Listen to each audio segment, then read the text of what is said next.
Yang keduanya Rabi'ah Ar-Ra'i dan Daud Zahiri. Yang ketiganya Abu Hanifah. Hak yang kedua tu Daud Zahiri tu dia kata daripada gapo pun alkohol ini daripada buah anggur sekalipun tidak najis, kata dia. Haram tu haram makan, minum. Itu haram. Sebab ada. Tapi kalau kita semua tak apa. Walaupun daripada buah anggur sekalipun. Hak masak dengan cara mentah tadi. Proses dengan cara mentah tadi, bukan dengan cara masak. Seperti yang kita sebut tadi. Hak lagu tu pun tak apa bagi dia. Tidak najis. Tak payah bahas lah. Hak ni daripada buah lanah ke, daripada walimah ke, alkohol dia tak payah. Kalau kata alkohol daripada gapo pun tak najis. Mana kalau ambil cuah atas baju ni, cuah atas baju, patut pergi semayang, boleh. Walaupun arak hak sebenar, tak najis, kata dia.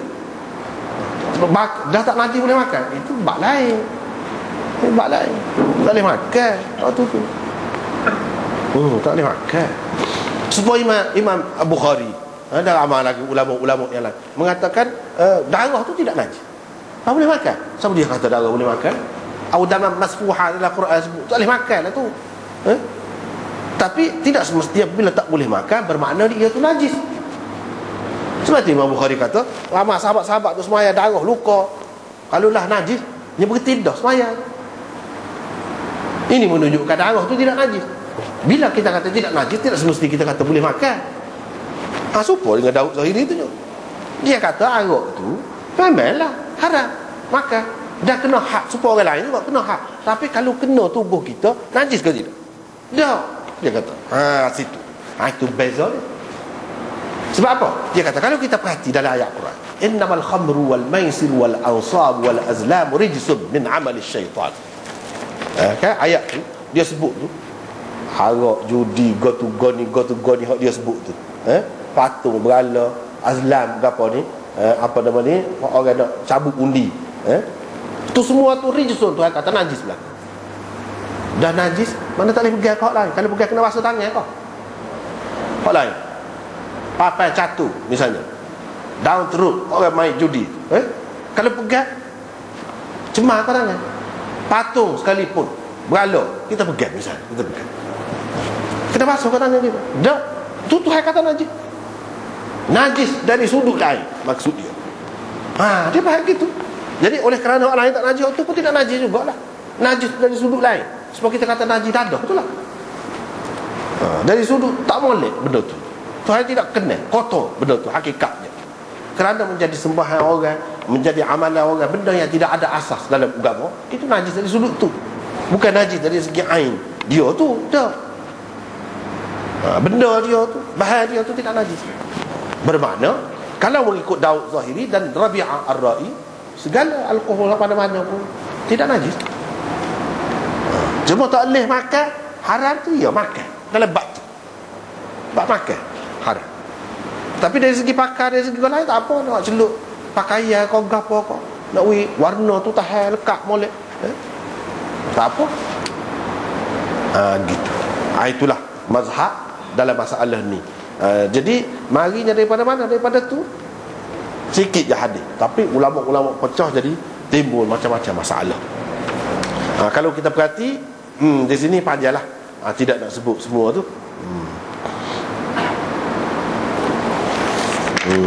Itulah sebahagian daripada perbincangan tentang minuman ini, oleh kerana dia ada kaitan dengan benda lain pula. Maknanya kalau mengikut ni Imam Abu Hanifah lah. Sebab kalau mengikut Daud Zahiri, kalau makan tak boleh ke mana-mana pun. Ubat kau atas nama ubat, kau atas nama nak tahan kau kek kau gapo kau tak boleh. Cuma pakai dari segi tu kena tubuh tak apa.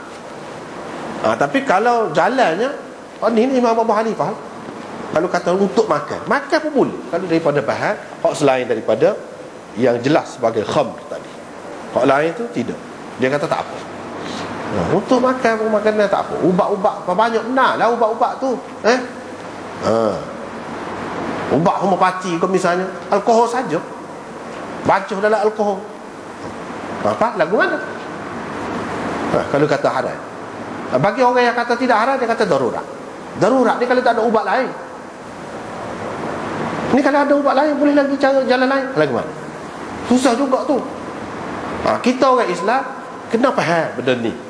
Bila kita tahu ulama bahas gini, hak kita nak buat ubat, misalnya ubat orang pati lah, kita kata, alkohol tu biar ambil boleh. Jangan ambil alkohol daripada hak tu. Bahas apa nama ni, apa sat ni, buah anggur sat ni, jangan ambil situ, ambil hak lain. Tak apa, boleh selalu. Tidak kata darurat, tak ada atas dasar darurat ke apa, tak ada. Memang boleh. Cuba buat gitu. Masalahnya kalau kita orang Islam ni tidak proses ubat, kita tidak buat ubat, macam mana kita nak ambil kira benda tu? Bila kita buat, barulah kita ambil kira. Misalnya nak guna gelatin tu, gelatin halal kau tidak halal kau. Apabila kita berkait dengan kita, barulah kita buat. Kalau orang kafir dia tak cara, kecuali mungkinlah mengikut pasaran. Kalau orang Islam dia tak sih kalau buat lagu ni. Jadi dia terpaksa lah buat. Tetapi hak sebetulnya, hak moleknya orang Islam ni, dia nak buat apa-apa biar dia tahu hukum ni. Maka kalau dia buat alkohol hak tidak daripada hak bahaya tadi, boleh. Tak ada masalah darurat apa, memang boleh. Mazhab Imam Abu Hanifah. Boleh makan, boleh minum, boleh apa ubat tu. Banyaklah ubat-ubat hospital pun banyak. Benda-benda lagu tu. Ada alkohol, ubat-ubat tu sendiri. Begitu juga ada dadah pun ada juga. Dalam kadar-kadar yang tertentu lah. Yang mana ahli dia tahu. Benda-benda lagu ni kena tahu hukum dia tu. Hukum. Sekarang tu lah. Ini perbahasan agak detail lah. Dan kena beringat, setengah-setengah orang dia kata, Imam Abu Hanifah ni kata Nabi tu dengan makna arak. Arak tu haram. Imam Abu Hanifah kata arak Nabi itu halal. Dia tidak faham. Sayyidina Umar minum Nabi.